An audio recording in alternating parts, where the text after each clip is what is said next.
Welcome back, Rack Pack. Rackadar here, bringing you another video on Yu-Gi-Oh! Duel Links. Today, we're not going to quite be doing something for our Road to King of Games series. This is just something that I wanted to throw together, a quick little video talking about the ongoing KC Cup. So currently, we do have a KC Cup that is ongoing, as you can kind of see here. It'll last until the 16th, and then round 2 will begin. I do believe that's Friday. Oh no, the whole thing lasts till the 16th. Friday will begin round 2. And I've been using the KC Cup for gems, because KC Cup gems are actually really nice. You know, you can get these stamps every day, you get gems. And then I do believe, I think if I go to the KC Cup itself, it'll tell you ranking details and rewards. I believe this will show it up because each time you rank up, you get rewards. So, like, if you look at this compared to the actual, oh snap! I thought the level max was 25. I guess it's only 20. We should be able to get that pretty soon. But yeah, so you see, you get all of these nice gems for playing the KC Cup. If you want some easy, quick gems, go ahead and pull out a nice deck and play the KC Cup. Many of my recent videos on Road to King of Games should be good enough decks to compete. And actually, my most recent deck with the Vendreads, I accidentally played it in the KC Cup itself, so you can kind of imagine that it would work. But yeah, so this is kind of how I've been getting all my gems, and of course, if you get rank 1 on the second stage, you get to go to the World Championships. But I'm not a big fan of how they handle the second stage, because it's basically who can stay up for 72 hours straight, because like it's a 3-day event, and you have to like grind up this like quote-unquote elo or point system. You know, you get points for winning, you lose points for losing, pretty standard, but they don't really have like a cap for each day or anything like that. So it's literally just if someone can stay up for 72 hours straight playing the KC Cup and are really good. Like, of course, you know, the better players will win more, but like the players that are better that can also stay up late are going to be able to make it. It's just kind of, it's not very feasible for a lot of people. Like, I'd have to take work off and like all this, you know what I mean? I'm not a fan of it. I wish they took a different approach. I really kind of wish that approach would be phased out now. We're kind of approaching like season 3, I would say, of the World Championship, because we've had 2 championships now, so we're about to approach the 3rd championship. So I would say like this is the 3rd season of that championship progression. So you'd think that after 2 seasons they would have figured out a better way to do this, but I guess not. Oh well, it's not too big of a deal. I don't think I'll ever be going to Worlds anyway, but I just wanted to kind of show off the deck that I built in order to do the most, show off the deck that I've been using to climb the KC Cup, because it's one of my favorite new decks, and that is NEOS Spacians. With the NEOS structure deck support, like, I can't play this in my Road to King of Games series, so I want to show you guys, I want to show this deck off outside of it, because, you know, I don't want to, it's a very non-budget friendly deck. You have to spend like $10, $15. I mean, I guess it's technically budget friendly, it's just not free to play. So, but this is the deck that I've been playing. NEOS Spacians. We have 3 copies of NEOS Space Connector, incredibly important. 3 copies of NEOS Fusion, 2 copies of Aqua Dolphin, 1 copy of Bacon Saver, 2 NEOS, and then we actually have 1 of each of the other NEOS Spacians. We don't have the Panther, because the Panther Fusion sucks. We're running 2 Convert Contact, 1 Treacherous Trap Hole, and then 2 World Legacy Clash. World Legacy Clash is pretty nice, really helps a lot of different effects, or really helps you against a lot of effects. But from what I have played so far, this deck works out fairly well. Like, it's a really fun deck to play. Of course, we're running the NEOS Space skill. The new Jaden Ubel does get this from leveling up, and it puts NEOS Space onto the field. NEOS Space boosts all of your fusions and NEOS himself by 500 points, as well as making it so that all of your NEOS fusion monsters do not have to be shuffled into the extra deck during their end phase. That's really the important one, because it's just straight up losing card advantage, because you have to you know, you have to pull out NEOS, you have to pull out the Neospatian, and then you have to shuffle them into the deck, and then you get a fusion monster with a pretty decent effect. But normally that also gets shuffled in the, you know, the extra deck back in the end of the phase, so you literally just lose 3 cards, and it's kind of unfortunate. But now we can play Neospace, and it's kind of alright. And so this is the extra deck lineup. We do have 2 copies of Brave NEOS, because Brave NEOS is really, really good. We do have 1 copy of Storm NEOS. This card is also really good. I kind of wish we had the effect, or the Neospatian fusion. There's a fusion monster that combines NEOS and Hummingbird, but we don't have that. Very unfortunate. I actually lost the duel because of a misplay from that. I'll kind of tell you about that.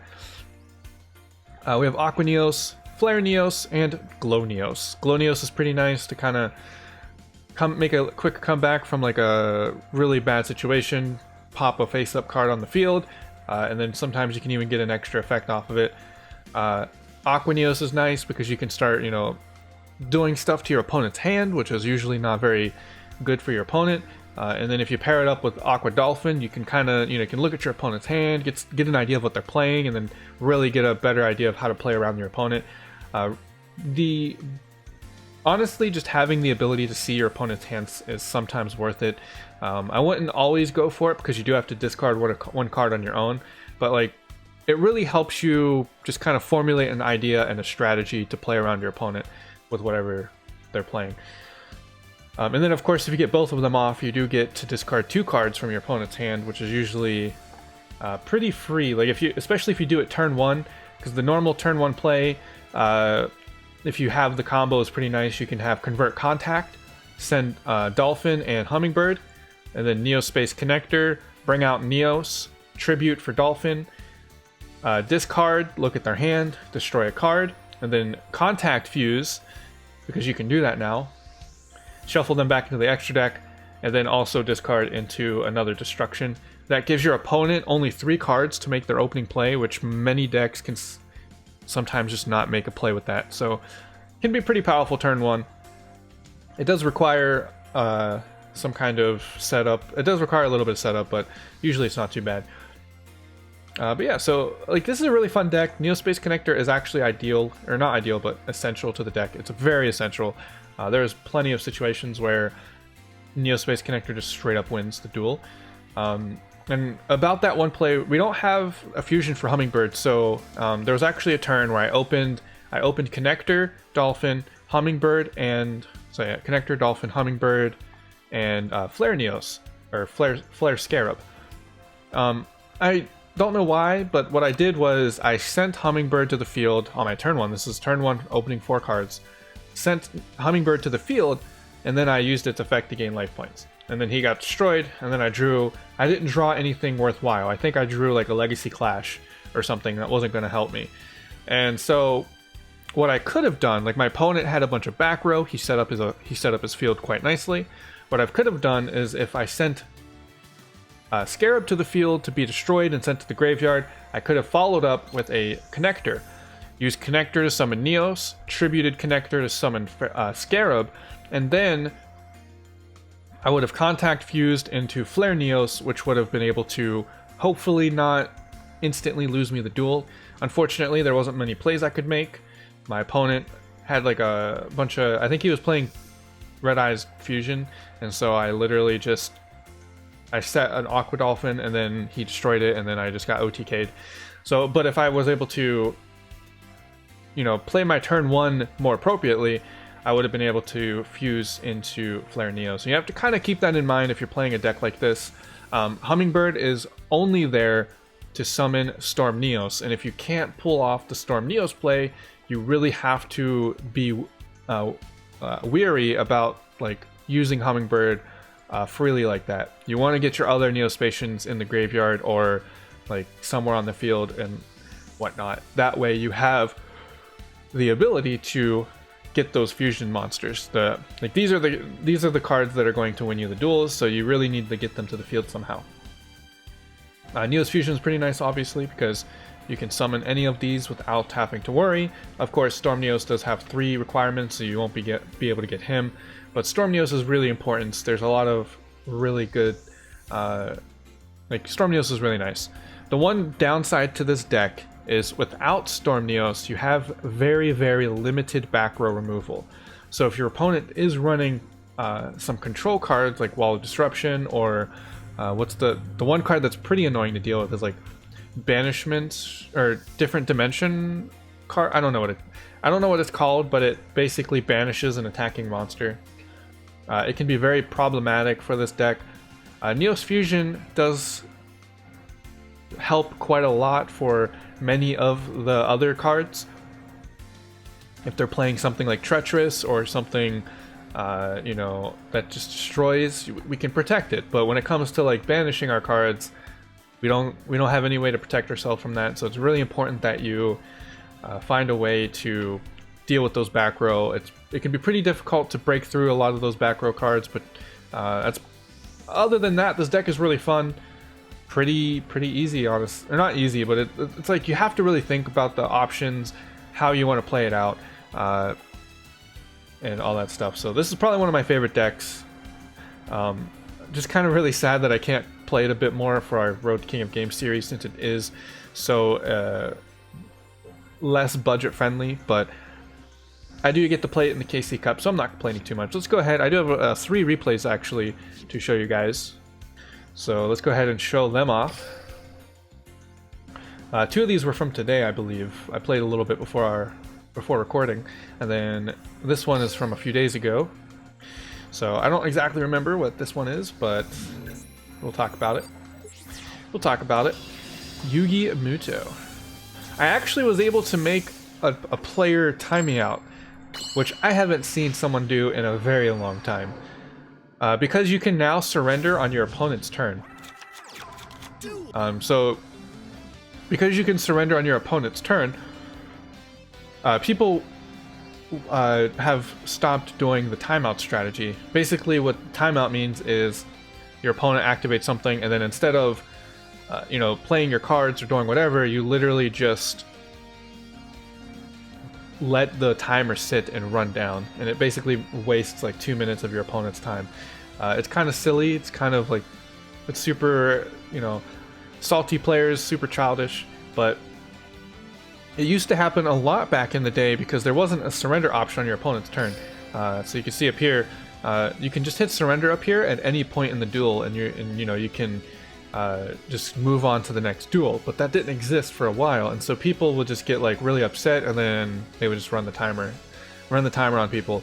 And I actually made someone really salty with that. I think it was a Kaiba player. I don't remember if he had beatdown or anything, but he was playing Kaiba, and he had Elemental Hero Wildheart. Wildheart is immune to all trap effects. And so he had 1 copy of Wildheart, and then he also had 2 Power of the Guardians equipped to him. Power of the Guardians, the equip spell that puts counters on it in order to protect the monster and boost its attack. If you're not running any kind of back row card to remove that, it can be pretty tough to deal with. Especially since Wildheart is immune to traps. You know, you can't paleo it to put it face down. You can't treacherous it to destroy it. So it can be pretty tough to deal with. But I had a face down World Legacy Clash, and I had Flare NEOS on the field. So his equip spells were actually boosting my monster's attack points quite a lot, because Flare NEOS gets boosted for each spell and trap on the field. Really nice effect. And so he attacked in. I used World Legacy Clash to deal 2,000 damage, and then I just swung over with Flare NEOS for like 6k damage. And he had the ability to stop my attack, but he just let it run out. It was kind of amusing. It was just very, for me, it was a very humorous to think about the idea that NEOS Spacians of all decks are triggering people so hard. Like, this is, I wasn't even running some of the more frustrating NEOS engines, right? There's like the Cyberdark engine where you use NEOS Fusion to play Cyberdarks and get the Cyberdark cards in the graveyard so you can attack directly, and then you run a ton of annoying back row. I'm actually playing straight up NEOS Spacians, the full on archetype. Only like 2 cards from a different archetype are in here, mostly just Bacon Saver. So kind of amusing for me. as a player who has always loved NEOS Spacians. Now they're actually good enough to make people rage like that. Anyway, so we open up with the Aqua Dolphin. We see that he has, I think it was, one of them was Drowning and one of them was Floodgate, and he's playing the Cyber Darks as well. So we do look at his hand. And one of the plays that you can make using NEOS Fusion to put Brave NEOS to the field so that you can guarantee that you destroy a monster. I destroy the Cyber Dark Cannon because I think he had the Cyber Dark Horn in his hand as well.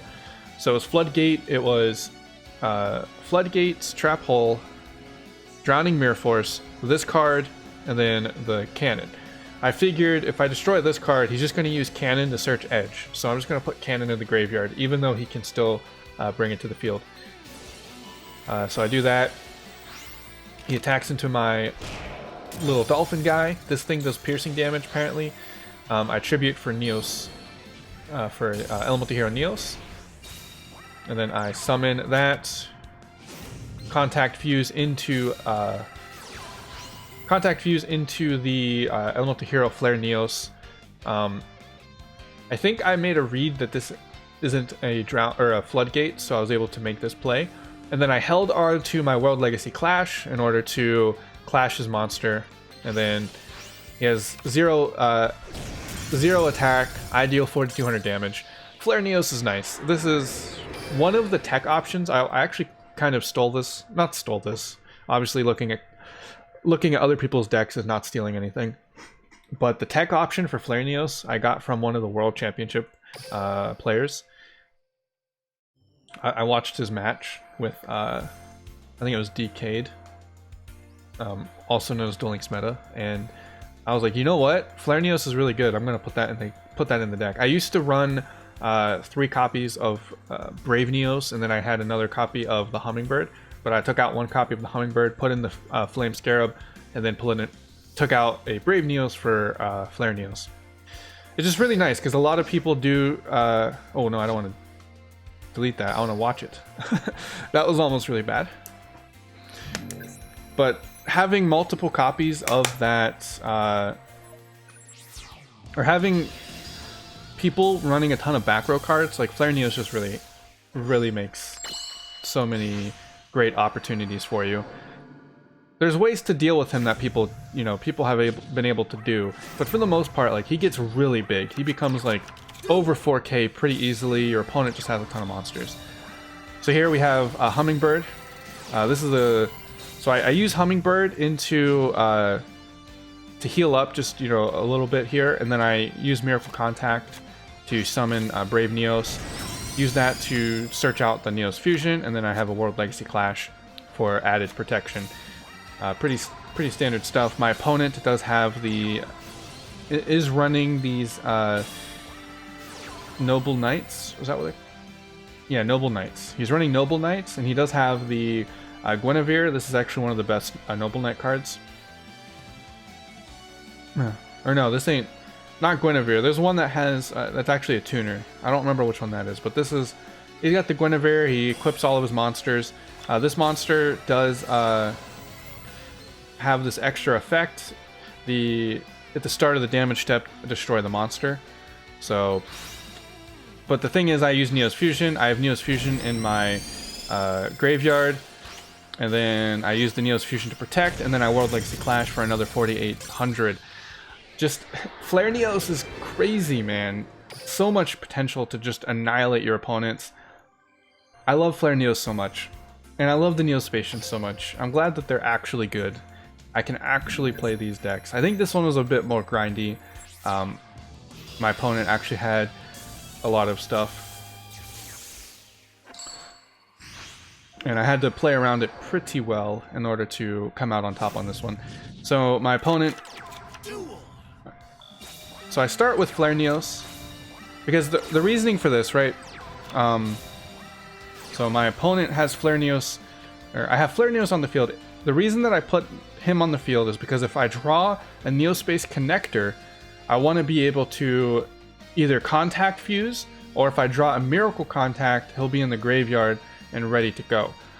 So Well, it doesn't matter in the graveyard, but like mostly if he's in the graveyard, I can make plays with Neospace Connector, because I can summon Connector, summon Neos with that, and then I contribute and then bring him out, and then I can make a Contact Fuse into the Flare Neos.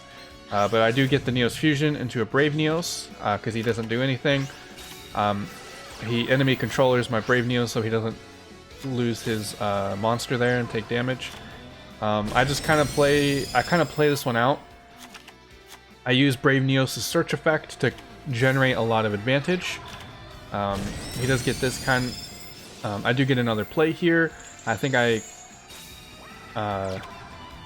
yeah, search Miracle Contact. I'm still a little bit afraid of the back row here. So my opponent does have this dragon monster. He uses the effect of Komodo Dragon to summon it, and then he destroys my Flare Neos, which is actually what I wanted in this situation, so that I could open up my field and bring out the Hummingbird. And so I used the Hummingbird, Miracle Contact into Elemental Hero Storm Neos. And then this is where it gets a little kind of tricky. I don't actually activate any of my Storm Neos effect. I don't want him to do anything. Right now, Storm Neos is super protected. I have a Neos Fusion in my graveyard, and he's 3500 attack, and I have World Legacy Clash. So because of Neospace, I can choose when to activate his effect. And what I'm going to do is activate it on my opponent's turn, because at the end of my opponent's turn, he's going to lose his entire field. So that's what happens. He destroys that guy, but it doesn't really matter. He summons, or he flips that over for whatever reason. And then I activate Storm Neos' effect. I have my toggle set to on so that I can now chain World Legacy Clash. And I chain it so that I can banish my Neos. That way he's protected, and then the whole field gets shuffled into the deck, and now he's back. I have Neos on the field, and then I have a Neos Fusion follow-up for this turn, and then I just OTK him. I think it's was that a World Legacy Clash? Yep, another World Legacy. So that's kind of how you want to. For me, that's one of the best ways to play. What's it called? To play that fusion monster. If I could speak, if I could actually do stuff. Storm Neos.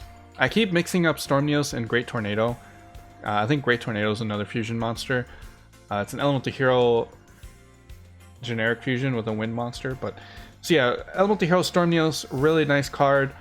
When this card is shuffled in extra deck, just shuffle all cards into the deck. No protection, no anything.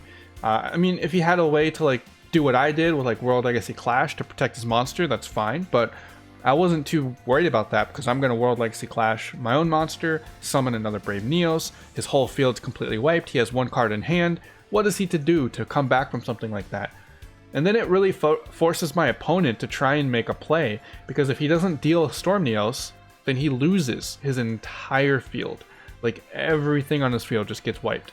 And I have card advantage. I have cards in my hand to make follow-up plays. I searched out Neos Fusion in order to make that happen. So yeah, this is I mean, I'm not quite there to dual level 20 yet, but this is what I've been using to climb. I just kind of want to make a video, show off a couple of replays that I had with it. So I hope you guys really enjoyed. Of course, this isn't the usual road to King of Games, but I thought this would be kind of interesting. Shake it up a little bit since we do have the KC Cup going on. I love it. Neos Fusions are a lot of fun. I mean, they're pretty much heroes, right? I mean, they're called Neo Spacians, but all of these guys they're basically elemental heroes as far as I'm concerned, and all of their fusion monsters are elemental heroes. So for me, it's really nice to be able to play a Neo-Spacian deck and actually have it be good, because that's definitely one of the biggest issues that Neo-Spacians have had in the past. Is they've been completely garbage, because it's really difficult to contact fuse, and then once you do get contact fused, like you have to get rid of it. So it's like it's really not worth it. But finally, we do have Connector to make contact fusing easier, and we also have Neospace skill to make that a little more worthwhile. And then of course, Neos Fusion just always good to make the fusion monster capable of being summoned without even having the monsters on your field or in your hand. So yeah, that's pretty much it. I don't really, there's not really much else I want to talk about. This is just a really fun deck for me. I keep saying that I love it so much because I do. It's a lot of fun. Yeah, thought I'd share it with you guys. I haven't been able to show off my NEOS Spacians because of Road to King of Games. Not something I can do on that series because it's not very budget friendly. But if you guys care to check it out, feel free to do so. If you enjoyed the video, of course, always leave a like. If you want more Yu-Gi-Oh! Duel Links content, feel free to subscribe and hit the bell notification so that all of your subscriptions, so that my videos don't get buried with the rest of your subscriptions, and you'll see it live every single time that I upload and make the video public. I'm going to be doing more Yu-Gi-Oh! Content in the near future, for a good while I would assume, because I have a lot of work to do to finish up my Road to King of Games, and I still want to finish my playthrough of Legacy of the Duelist Link Evolution. So if you're enjoying the Yu-Gi-Oh! Stuff, please have a good time, and let me know. Helps the channel grow, helps me with feedback. If you have any ideas, decks, comments, let me know, blah blah blah. Talk it out. Let's have a good time. It's Yu-Gi-Oh! And I'm having fun. I hope you guys are too. Thank you guys so much for watching. I'll see you guys next time. Later.